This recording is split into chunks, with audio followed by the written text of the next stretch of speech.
सैया दूगो नाव पर चढ़ेला ई ठीक न करेला।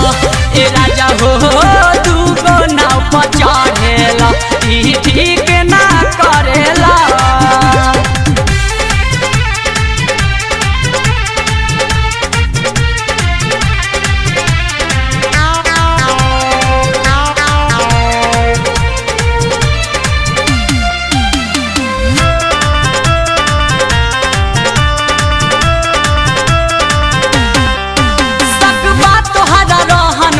कहिए से पिया कहिए से दाग टी शर्ट पर देखनी हाँ कहिए से पिया कहिए से पिया कहिए से सक बात तोहरा रहन पर कहिए से पिया कहिए से दाग टी शर्ट पर देखनी हाँ कहिए से पिया कहिए से।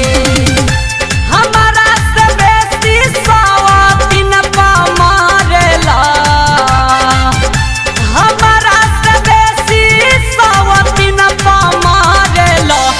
ए सैया दूगो नाव पर चढ़ेला ई ठीक न करेला। ए राजा हो दूगो नाव पर चढ़ेला ई ठीक न करेला।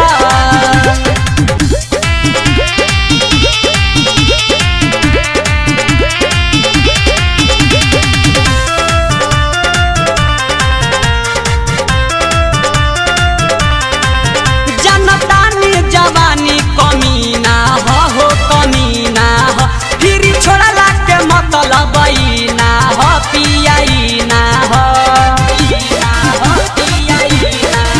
जनतानी जवानी कमीना हो कमीना हो फिर छोड़ला के मतलब ना हो पियाईना हो। रोशन विश्वास चंदन काहे न डरेला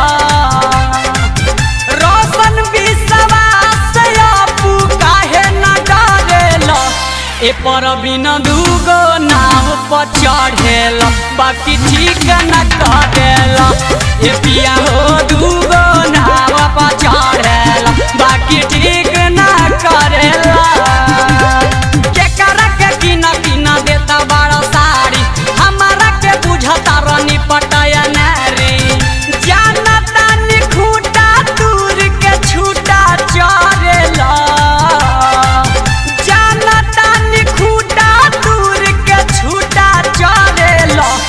ए सैया दूगो नाव पर चढ़ेला ई ठीक न करेला। ए राजा हो दूगो नाव पर चढ़ेला ई ठीक न करेला।